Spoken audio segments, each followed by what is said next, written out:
السلام علیکم ناظرین، میں ہوں آپ کی ہوسٹ عائشہ رحمان اور آپ مجھے دیکھ رہے ہیں FM4 KTV کے پروگرام ناز برطاریہ میں، جو پاکستان کا سب سے معتبر حالات حاضرہ کا پروگرام ہے۔ ویورز، اس پروگرام میں ہمیشہ کی طرح میرے سوالات کے جوابات دینے کے لیے، ان پر اپنا بے لوگ تجزیہ کرنے کے لیے میرے ساتھ اسٹوڈیو میں موجود ہے ہمارے ملک کے ممتاز دانشور سینئر کالم نگار تجزیہ کار ادریس ناز صاحب۔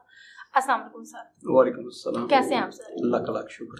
سر، ایمن فیلڈ ریفرنس میں مریم نواز شریف کو بری کر دیا گیا، کیپٹن صفدر صاحب کو دی جانے والی 1 سال کی سزا بھی کالعدم قرار دے دی گئی، تو کیا آپ کو نہیں لگتا کہ مسلم لیگ نون کو یہ انصاف کامل دے دیا گیا ہے؟ آپ اس کے بارے میں کیا کہتے ہیں؟ یہ تو بڑی خوش آئند بات ہے اگر مسلم لیگ نون کو انصاف مل گیا ہے، اور آپ نے تو انصاف کامل کہہ دیا، تو اگر مسلم لیگ نون کو انصاف ملا تو بڑی خوشی کی بات ہے، لیکن اس سے زیادہ خوشی کی بات ہو جب پاکستان کے ہر شہری کو ایسے ہی فوری طور پر انصاف ملے۔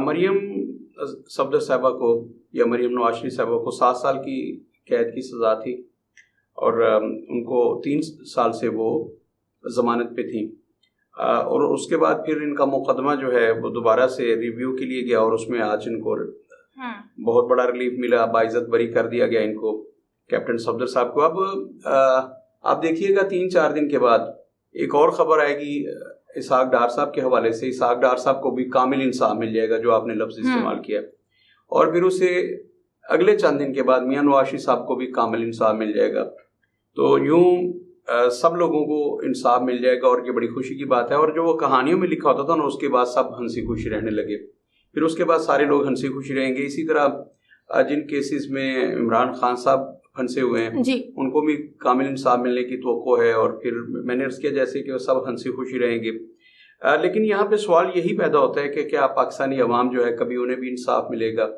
یہ بہت بڑا ایک سوالیہ نشان ہے۔ میں نے کل بھی عرض کیا تھا کہ یہاں پہ ایک چھوٹا سا مرغی چور جو ہے وہ بیچارہ ایڑیاں رگڑ رگڑ کر انصاف کی راہ دیکھتے دیکھتے اس کی ڈیتھ ہو جاتی ہے، لیکن اسے انصاف نہیں ملتا، تو طاقتوروں کو انصاف مل جاتا ہے۔ اچھا، میاں نواز شریف صاحب کے انصاف سے مجھے بہت کچھ یاد آ رہا ہے میاں صاحب کے حوالے سے۔ میاں صاحب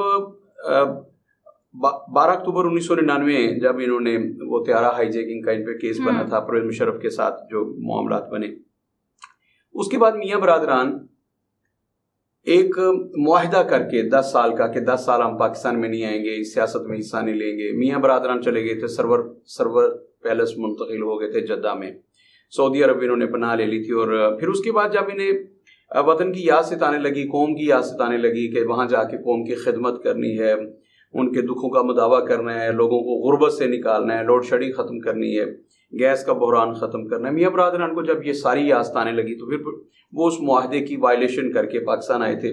پرویز مشرف نے انٹرنیشنل سطح پر سعد حریری سے اور وہ لوگ جو ضامن تھے بڑا واویلا کیا کہ میرے ساتھ بڑی زیادتی ہوئی ہے، جن لوگوں نے یہ میرے ساتھ معاہدہ کیا تھا کہ 10 سال تک اس ملک میں اس دھرتی میں آپ لوگ ضامن تھے، آپ ہی لے کے گئے تھے، ورنہ تو میں انہیں سزائے موت دینے والا تھا طیارہ سازش کیس میں، تو آپ نے انہیں بچایا تھا۔ اس وقت کہا گیا تھا کہ یہ آپ کے راستے کی دیوار نہیں بنیں گے، تو اب یہ کیا ہوا ہے میرے ساتھ؟ تب میں نے جب یہ سارا چل رہا تھا، اور میاں صاحب پہلے تو کہہ رہے تھے کہ میں نے کوئی معاہدہ نہیں کیا، پھر 5 سال پہ آئے، اور پھر جب پرویز مشرف صاحب نے اسٹامپ نکال کے سامنے رکھ دیا وہ ایگریمنٹ کی کاپی، تو پھر لوگ ششدر تھے کہ یہ ہوا کیا، اور میاں صاحب یہ جھوٹ کیوں بول رہے تھے۔ تب میں نے ایک کالم لکھا تھا، اور اس میں نے ایک ریفرنس دیا تھا، وہ پتہ نہیں کیوں آج میرا جی چاہ رہا ہے کہ میں دوبارہ سے ریپیٹ کروں، اپنے سننے والوں اور اپنے دیکھنے والوں کی خدمت میں دوبارہ سے وہ پیش کروں۔ سقراط 469 قبل مسیح ایتھنز کے ایک محلے ایلوپیک میں سر فرونکس کے گھر پیدا ہوا تھا۔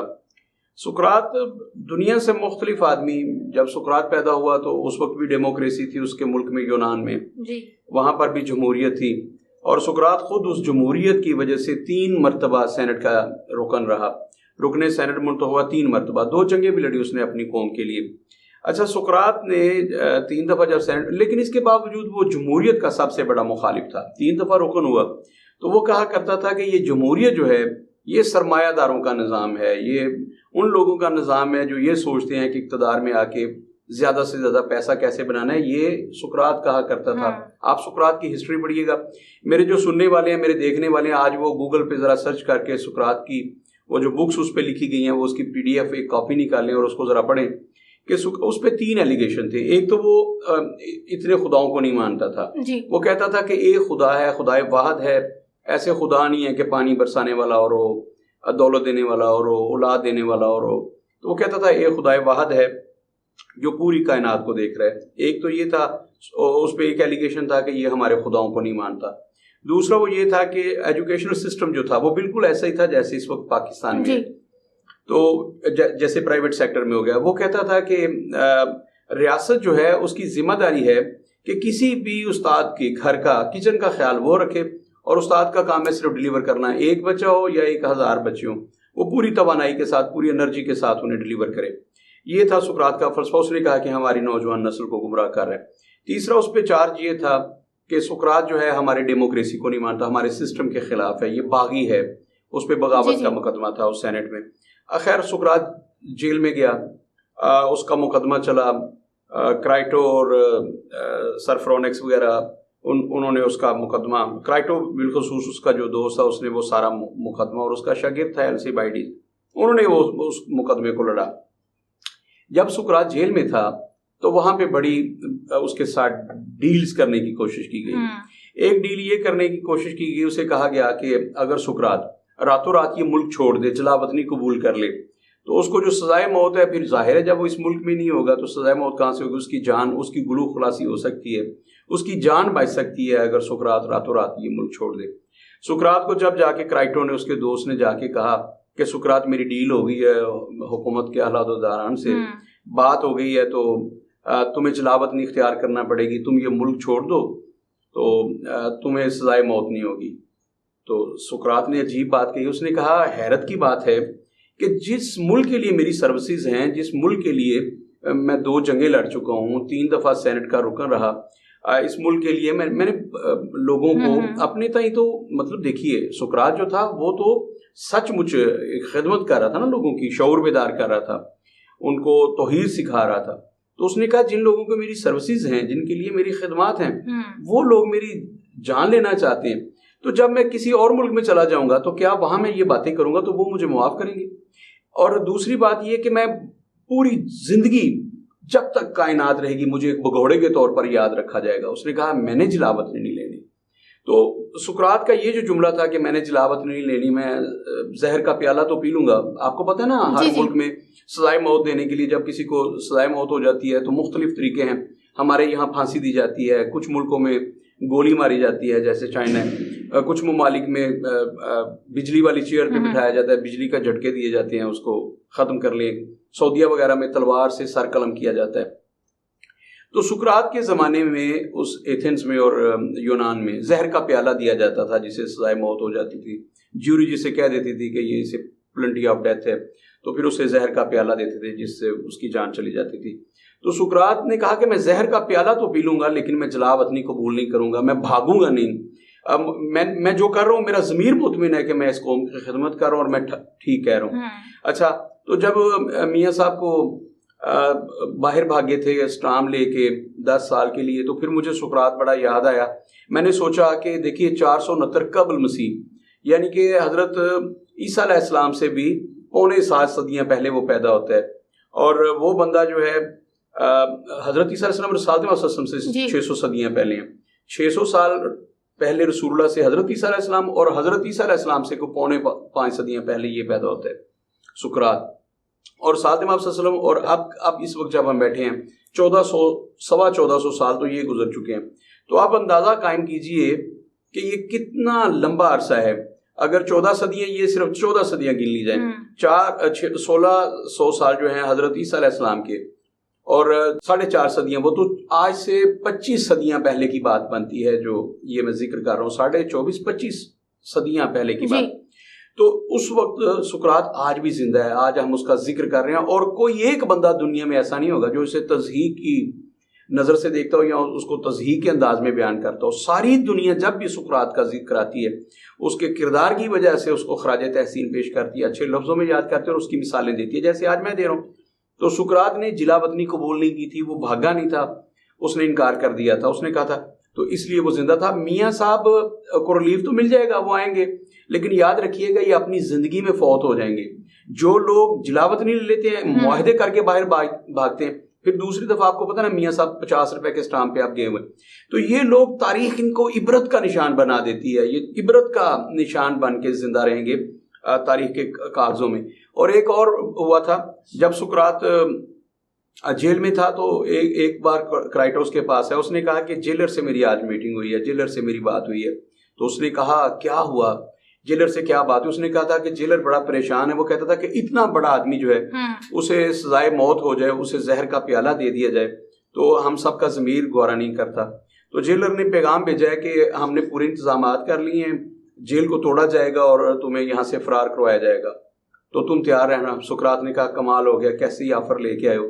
پوری زندگی میں نے سینٹ میں بیٹھ کے قانون لکھا, میں نے ایک لیجسلیٹو کونسل تھی نا ان کا بھی جو سینٹ تھا, اس نے کہا کہ میں قانون بناتا ہوں یہاں بیٹھ کے, اور تاریخ مجھے ایک قانون شکن کے طور پر یاد رکھے گی کہ یہ بندہ تھا جب اس کی جان پہ بن آئی تھی تو یہ قانون توڑ کے بھاگ گیا تھا. اس نے کہا میں تو نہیں بھاگنے والا. یہ بھی سقراط کا ہے. جو میرے سننے والے ہیں آج کے, وہ آج میرے کہنے پہ ذرا سقراط کی تھوڑی سی بایوگرافی اس کی ضرور پڑھے. اور عشاء آخر میں ایک اور بات سنا کے پھر میں اس سوال کے جواب کی طرف آتا ہوں. جب سقراط کو زہر کا پیالہ دیا جانے لگا تو اس کا شاگرد جو تھا السیبائیڈس, وہ بھی پاس کھڑا تھا, اس نے رونا شروع کر دیا, زاروں قطار رو رہا تھا, وہ دھاڑے مار مار کے رو رہا تھا. تو سقراط نے اسے اپنے پاس بلایا سلاخوں کے قریب. اس نے کہا کہ تم رو کیوں رہے؟ اس نے کہا استاد آپ ناحق مارے جا رہے ہیں اس لیے رو رہا ہوں. تو سقراط نے ایسا خوبصورت جواب دیا جو میں نے کہیں اور نہیں پڑھا. اس نے کہا تو اس میں رونے کی کون سی بات ہے, میں ناحق مارا جا رہا ہوں, یہ تو خوشی کی بات ہے کہ میں ناحق مارا جا رہا ہوں. تم چاہتے ہو میں کسی گناہ پہ مارا جاتا؟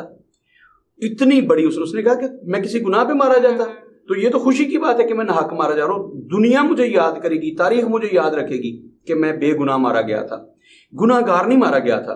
تو جو لوگ بے گناہ مارے جاتے ہیں, بے گناہ سزا پاتے ہیں, ان کے لیے ہسٹری جو ہوتی ہے وہ اپنے صفحات کھول دیتی ہے, ہسٹری انہیں محفوظ کر لیتی ہے کیونکہ وہ بے گناہ. جو لوگ کسی گناہ پہ مارے جاتے ہیں ان کے لیے کچھ اور ہسٹری. اچھا تو یہ تو سقراط تھا. میاں صاحب کا اس سے کوئی مماثلت نہیں ہے, کہاں سقراط اور کہاں میاں صاحب, کوئی, لیکن کچھ چیزیں کامن تھی کہ اس بڑے آدمی نے, سقراط نے, اس نے جیل سے بھاگنے سے انکار کر دیا. وہ 50 روپے کے اسٹامپ پہ نہیں بھاگا, اس کے پاس موقع تھا. وہ بندہ جلاوطنی لے سکتا تھا سعد حریری کے ذریعے, وہ بندہ 10 سال کے لیے لکھ کے جلاوطنی نہیں اس نے لی. اچھا اس بندے کو اگر وہ معافی نامہ دے دیتا ہے, جیسے ہمارے پہلے خان صاحب کہتے تھے کہ میں تو معافی نامہ نہیں دوں گا, میں کیوں معافی مانگوں, پھر وہ کہنے لگے کہ میں تو وہ جج صاحبہ کے جا کے پاؤں پکڑ کے بھی معافی مانگنے کے لیے تیار ہوں. اگر اس وقت سقراط کہہ دیتا کہ چلے میں بھی معافی مانگ لیتا ہوں تو سقراط زندہ ہوتا. لیکن آج 24.5 صدیاں بعد میں اسے یہاں بیٹھ کے یاد نہ کر رہا ہوتا. سقراط اسی وقت 2, 4, 5 سال میں تاریخ کے کاغذوں میں مر چکا ہوتا. ایک تو اس نے مرنا تھا, ویسے ہی سب نے مرنا ہے, تو وہ تاریخ کے کاغذوں میں بھی مر چکا ہوتا. لیکن سقراط اگر آج 25 صدیاں گزرنے کے بعد بھی زندہ ہے تو اس کی وجہ کیا ہے کہ اس بندے نے ایک تاریخ رقم کی تھی, اس نے کوئی کمپرومائز نہیں کیا تھا. اسے اس جیوری نے سزا ٹھیک دی یا غلط دی, اس کا فیصلہ ہو چکا ہے, تاریخ نے اس کا فیصلہ کر دیا کہ سقراط درست تھا, اس کو سزا غلط ہوئی تھی. لیکن سقراط کو اس نے وہ سزا اپنے اوپر وہ اس نے امپلیمنٹ کروایا اور اس کے بعد وہ امر ہو گیا. وہ ہمیشہ کے لیے, اس کی جان تو گئی لیکن وہ ہمیشہ کے لیے تاریخ کا حصہ بن گیا. ابھی صرف 2500 سال گزرے ہیں, 25,000 سال بھی گزر جائیں تو سقراط زندہ رہے گا, کیونکہ اس نے کسی قسم کا کمپرومائز نہیں کیا تھا, اس نے کسی قسم کا سمجھوتا نہیں کیا تھا, اس نے جلاوطنی نہیں لی تھی. وہ 50 روپے کے اسٹامپ پہ باہر ہیں. عشاء یاد رکھیے گا, یہ جو لوگ ہیں جن کا آپ ذکر کر رہی ہیں, ان کو جس انصاف کا آپ ذکر کر رہی ہیں کہ ان کو کامل انصاف مل گیا, ان کو ایسے ہی انصاف ملتا رہے گا. جیسے میں نے کہا کہ آنے والے دنوں میں میاں نواز شریف صاحب کو بھی انصاف مل جائے گا, اسحاق ڈار صاحب کو بھی انصاف ملنے والا ہے, اور عمران خان صاحب کو بھی انصاف ملنے والا ہے. ان کے جو کیسز ہیں وہ بھی ختم ہو جائیں گے. جنہوں نے ڈرائنگ کیا تھا, کل کے پرسوں ترسوں کے پروگرام میں انہوں نے بتایا تھا کہ جنہوں نے ڈرائنگ کیا انہوں نے کہا کہ سب بیوے بچے بن کے رہیں گے اس ملک میں, سب لوگ اپنے اپنے کام کریں گے, سب لوگ موج مستی کریں گے, کوئی کسی کو تنگ نہیں کرے گا, کوئی کسی کو ڈسٹرب نہیں کرے گا. تنگ کرنا ہے تو مل کے کرنا ہے اور عوام کو کرنا ہے. ان کا جینا محال کرنا ہے تو سب نے مل کے کرنا ہے. آپ دیکھو کہ ان کو کیسے لوٹنا ہے, عوام کو لوٹیں اور موجیں لوٹیں. پھر آپ یہ طے ہوا ہے, اس میں کوئی, مجھے تو بہت خوشی ہوئی ہے کہ ان کو انصاف ملا ہے. لیکن پھر وہی آخر میں پیغام میں نے جو معروضات اور گزارشات لوگوں کے سامنے رکھی ہے, بغیر نتیجے کے اب یہ کہوں گا کہ ان پہ غور ضرور آپ نے کرنا ہے. اور اس کے بعد آپ دیکھیے گا کہ یہ جو ان کو انصاف ملا ہے نا, یہ بھگتنا ہے عوام نے. اب عوام بھگتنے کے لیے تیار ہو جائیں کیونکہ ان کو انصاف مل گیا ہے. جی ناظرین, آپ نے ہمارے سینئر تجزیہ کار کی گفتگو سنی. امید ہے آپ کو بہت سے سوالات کے جوابات مل گئے ہوں گے. اسی کے ساتھ اپنی میزبان عشاء رحمان کو اجازت دیجیے. اللہ حافظ.